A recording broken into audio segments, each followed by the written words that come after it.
Life of Jesus, a devotional study by Melva Purkis. Book 7, Chapter 11, Gethsemane.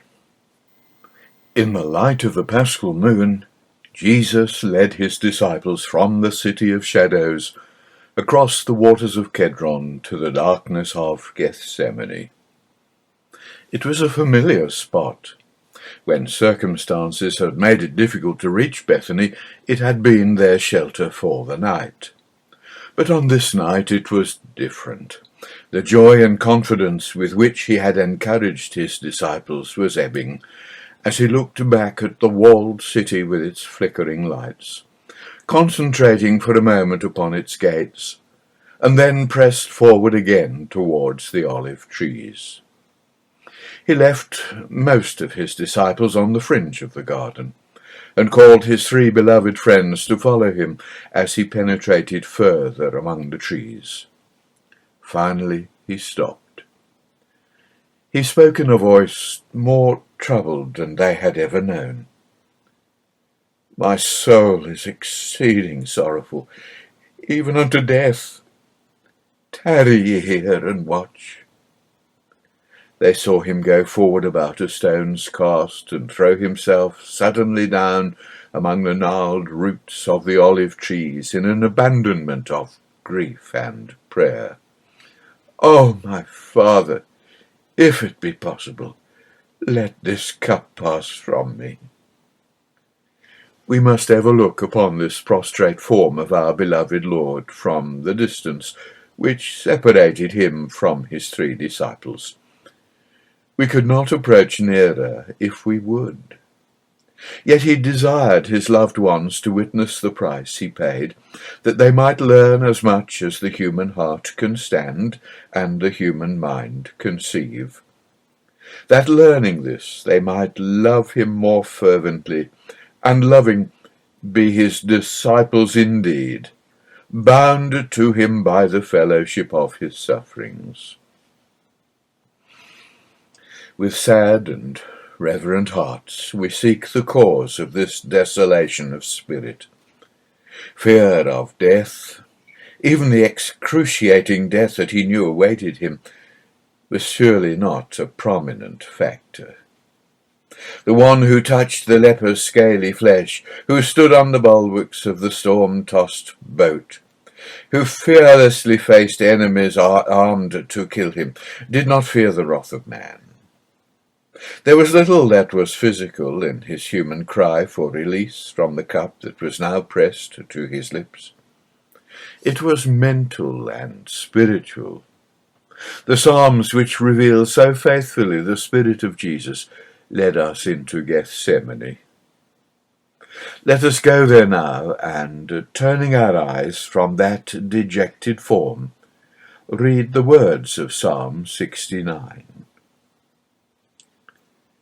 "Save me, O God, for the waters are come in unto my soul. I sink in deep mire where there is no standing. I am come into deep waters where the floods overflow me. I am weary with my crying, my throat is dried, mine eyes fail while I wait for my God. They that hate me without a cause are more than the hairs of mine head. They that would cut me off, being mine enemies wrongfully, are mighty. Then I restored that which I took not away. Because for thy sake I have borne reproach, shame hath covered my face. I am become a stranger unto my brethren, and an alien unto my mother's children. But as for me, my prayer is unto thee, O Lord, in an acceptable time. O God, in the multitude of thy mercy, answer me in the truth of thy salvation. Deliver me out of the mire, and let me not sink. Let me be delivered from them that hate me, and out of the deep waters. Let not the water flood overwhelm me, neither let the deep swallow me up. and let not the pit shut her mouth upon me. Answer me, O Lord, for thy loving kindness is good. According to the multitude of thy tender mercies, turn thou unto me, and hide not thy face from thy servant, for I am in distress. Answer me speedily. Reproach hath broken my heart, and I am full of heaviness. And I looked for some to take pity, but there was none, and for comforters, but I found none. We lift our eyes from the page, look again at the bowed form in the fitful light, and enter a little further into that dreadful hour.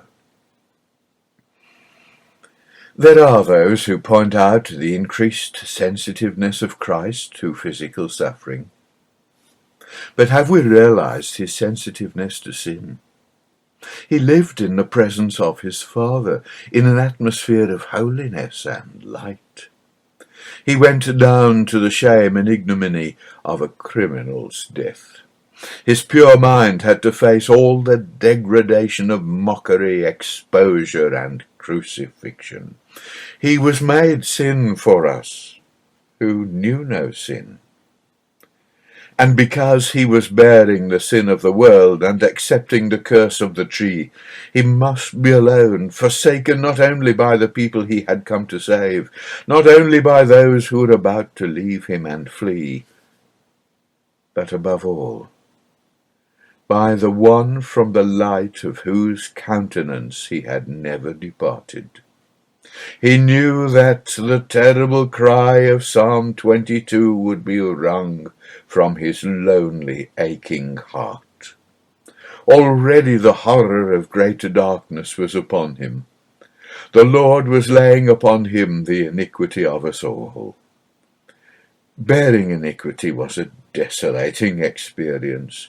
It was here, not on the morrow in Jerusalem, that our Saviour was undergoing the ordeal of his trial. All that happened to him afterwards would be physical. This was his hour. This was his victory. Nevertheless, not my will, but thine be done. After a timeless interval, he rose to his feet and groped his way towards his friends. But weariness had triumphed over their love. They had slept as the dreadful conflict swayed between life and death. He had been alone indeed. There had been no human hand to grip, no eye to witness, no heart to share the agony of this loneliness. Could ye not watch with me 1 hour? Yet even in the darkness of that hour, with the hurt tearing into his soul, his thought was for them. Watch ye and pray that ye enter not into temptation. For a fleeting moment his features relaxed as he saw their tired, pitiable faces looking stupidly up at his. The spirit indeed is willing, but the flesh is weak. And then he left them once more, and the conflict was renewed in all its agony. Sweat formed on his brow and fell like drops of blood to the ground. Once more the cry of submission answered the call for release. The conflict went on. The disciples were still asleep when he reached them. For the third time he joined issue with the protesting forces of his will. This time he found he was not alone. An angel of God stood with him, and with the angel the vision of the glory that was to be accomplished. He found new strength in the presence of the heavenly messenger, and with his final victory came a peace which did not desert him until the last moments on the cross. The conflict was over. Jesus went back to his exhausted disciples. All the trouble and pain had gone from his voice, but they were too tired to notice. Sleep on now, and take your rest. It is enough. The hour is come. Behold, the Son of Man is betrayed into the hand of sinners. We can see him looking down at the sleeping men. He knew that their Gethsemane would come tomorrow. Terror, sorrow, and dreadful remorse. But they would emerge, and their love would take hold of his once more, and they would never forget. Lights flickered among the trees of the garden. There was the sound of men's feet, and an occasional oath rose above the muffled background of voices. Jesus woke his disciples for the last time. "Rise up, let us go. He that betrayeth me is at hand." They met in the garden, the two companies, Jesus with his 11 disciples, Judas with the temple soldiers. The leaping flames of the torches gave an atmosphere of unreality to the scene, casting unfamiliar shadows on familiar faces. But the features of Judas were unmistakable. The veneer had gone. The concentrated evil remained. He came forward to perpetrate his final and unforgivable outrage. "Hail, Master!" he cried, and kissed him. With more grace than we can find in our hearts at the memory of it, Jesus spoke to him. "Friend, wherefore art thou come? Betrayest thou the Son of Man with a kiss?" Before Judas could answer, Jesus turned to the men who had come with him. "Whom seek ye?"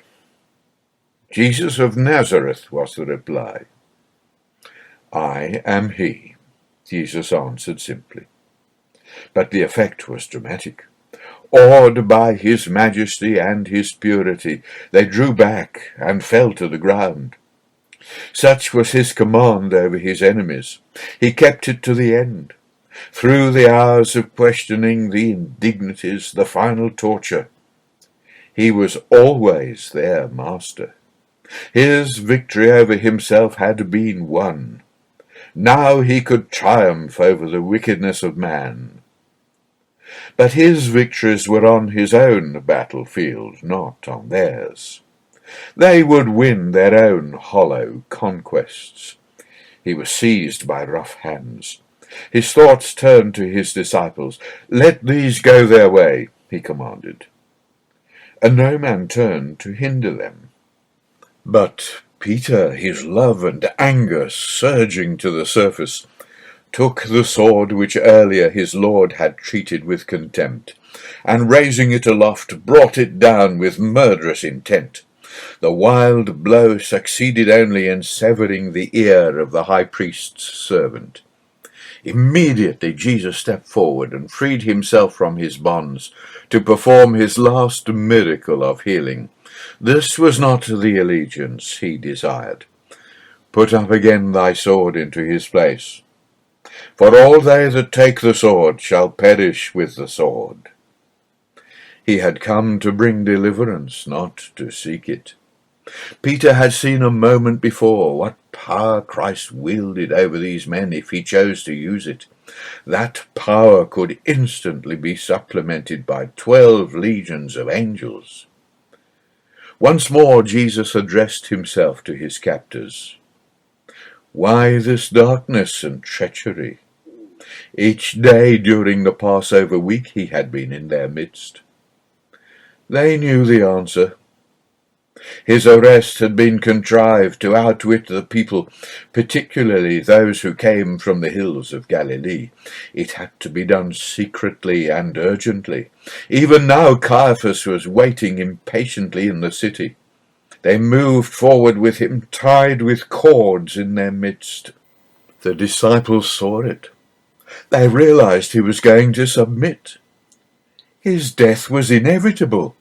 The kingdom was not to be. Their courage evaporated. Fear gripped them.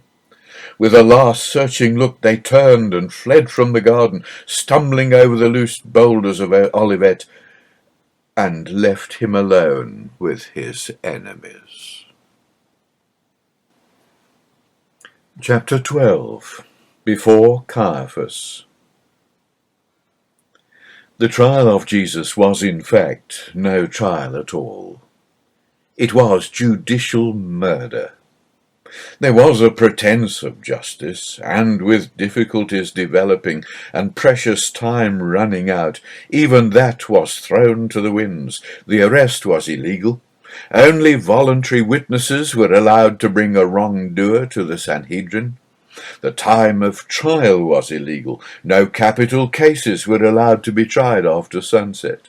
The cross-questioning and challenge of his judge was illegal. He should have been acquitted immediately. The evidence of the witnesses had failed. But Jesus was arrested by conspiracy, tried by enemies, testified against by hired witnesses. Time was the great factor. Time and a suitable charge which would allow Pilate to confirm the death sentence. He must be condemned before the multitudes of worshippers realized what had happened. Evil was abroad that night, evil concentrated and unrelieved. This was their hour and the power of darkness. They took him to Annas first. The father-in-law of Caiaphas was fabulously wealthy. The temple offerings had flowed into his coffers for many years. They had helped him to live comfortably, not only in personal opulence, but also in the security afforded by judicious financial arrangement with the highly placed Romans. Though he was no longer the official high priest, he kept the title, as did 5 of his sons, and he was still the generally acknowledged head of the Sanhedrin, and therefore of the nation. Probably Annas was anxious for a meeting with this man who had constituted such a threat to his position and privileges. The hearing also had the advantage of leaving Caiaphas free to summon as many sympathetic members of the Sanhedrin as possible at the earliest moment. Annas had little success with his captive. He asked him about his teaching, and, with more sinister motive, about his disciples. Quietly, Jesus directed him to those who had heard him. I spoke openly to the world. I ever taught in the synagogue and in the temple.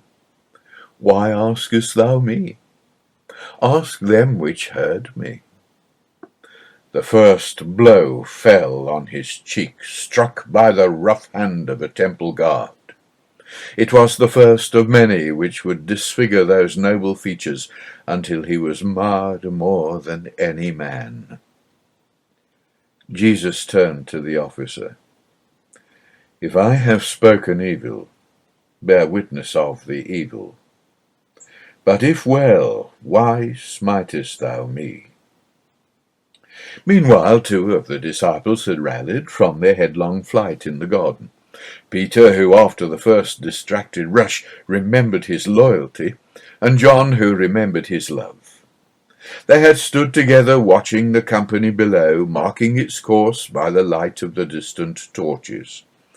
Then they had followed afar off, along the rocky valley of the Kedron, under the shadow of the walls, up steps which led from the private gate near the pool of Siloam to the upper city. They had stood before the palace gate. John was known there and had little difficulty in securing admittance. Then a quiet word to the maid who kept the door, and Peter was inside. Here they parted.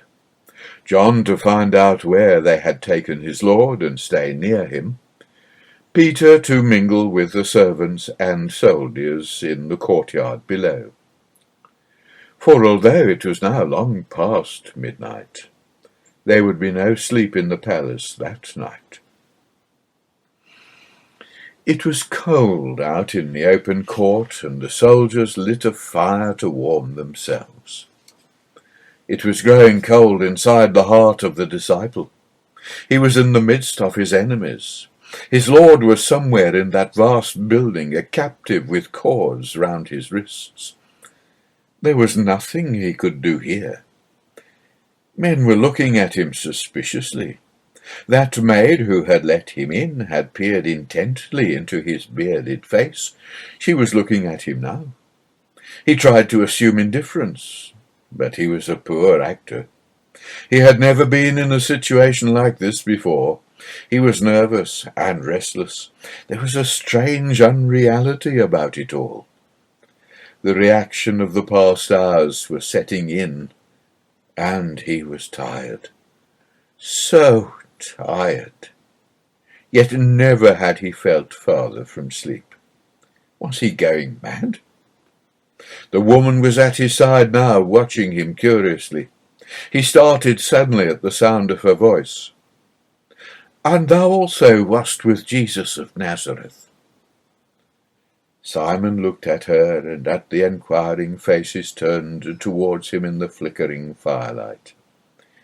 He was terribly afraid. He became almost incoherent. "I know not, neither understand I what thou sayest."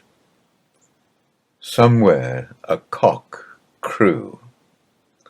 It should have been a warning, but Simon, moving away into the shadows, did not hear.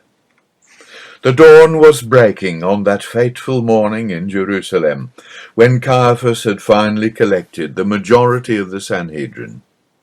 Jesus, still tightly bound, was brought before the assembly, and the trial began. Its purpose was not to try him, but to find a suitable charge with which he could be taken to Pilate to confirm the death sentence. The proceedings began with a succession of false witnesses who gave evidence against him. This was so ill-prepared and the discrepancies so gross that to formulate a charge appeared impossible. The complete silence and calm dignity of Christ contributed to this effect. Looking at him, many of the Sanhedrin must have felt that they were being judged by their captive. Two witnesses came forward who either remembered or had been reminded of words which he had spoken 3 years before. "This man said, I am able to destroy the temple of God and to build it in 3 days. Here was the evidence which could have been used to secure the death sentence. Both sacrilege and sorcery were capital offences. Yet Caiaphas needed more. What would Pilate care about sorcery or sacrilege? There must be a more dangerous charge than that. The time was going and nothing was emerging. In a few hours the Passover pilgrims would be filling the streets and flocking into the temple courts, looking for the prophet from Galilee. The high priest was face to face with the possibility of losing his prisoner. The strained atmosphere was heightened by the silence and detachment of the man who was the subject of all this confusion. It was a battle of character. Caiaphas, high priest of Israel, was feeling the strain.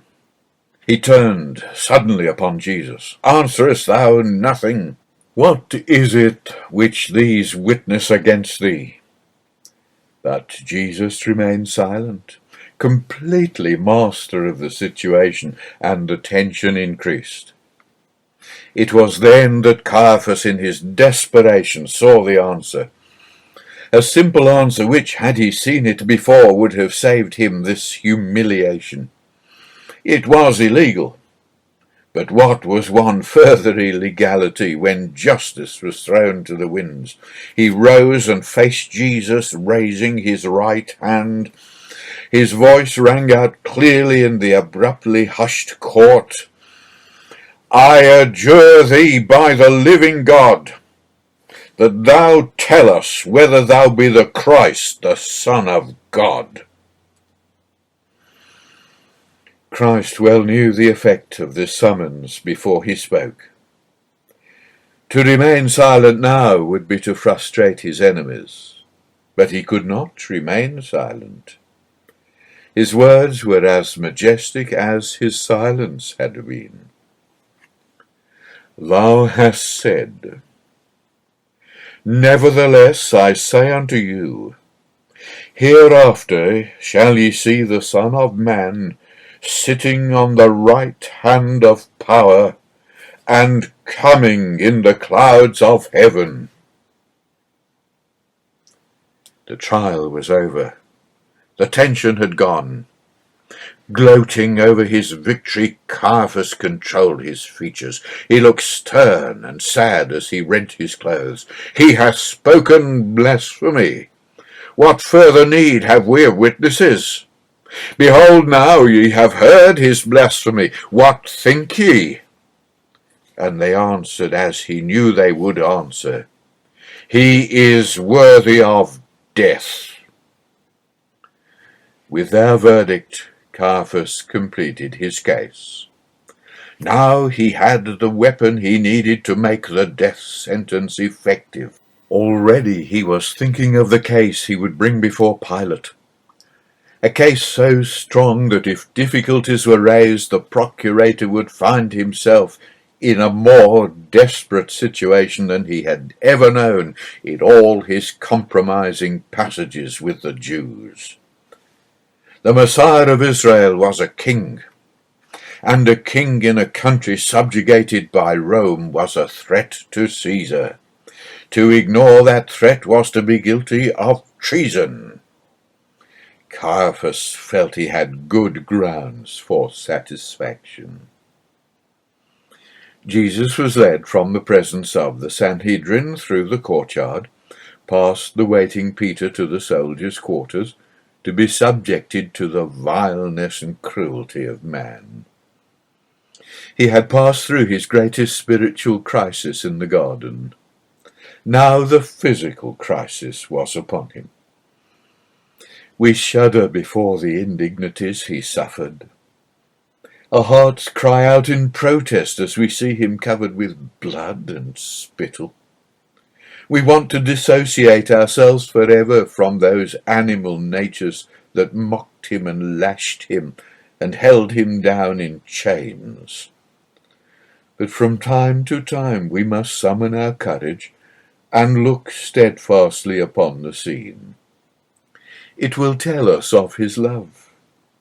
It will show us that it is possible to put him again to an open shame. Peter had not left the palace. He was standing miserably near the porch, gripped by indecision, fear, and exhaustion. One of the maids was talking to a group nearby. They were talking of the exciting events of the night, of the unprecedented summons of the Sanhedrin in the first light of dawn, of the possible outcome of the trial. Peter's misery was written plainly on his face, and the maid understood. This, she said, was also with Jesus of Nazareth. Peter turned wildly round and faced her. I know not the man. The minutes went on interminably. Witnesses came and went. There was still nothing to show how things were going in the council chamber, nothing but gossip and speculation. A group of men passed. With them was a kinsman of Malchus. He paused opposite Peter and looked at him more carefully. Then he spoke. Did not I see thee in the garden with him? In that moment Peter fell headlong. Man, I know not what thou sayest. But his rough northern burr had betrayed him. Surely thou art one of them, for thou art a Galilean, and thy speech agreeth thereto. Peter the disciple became Simon the fisherman. He began to curse and to swear, to emphasize his abjuration. I know not the man, he cried again and again.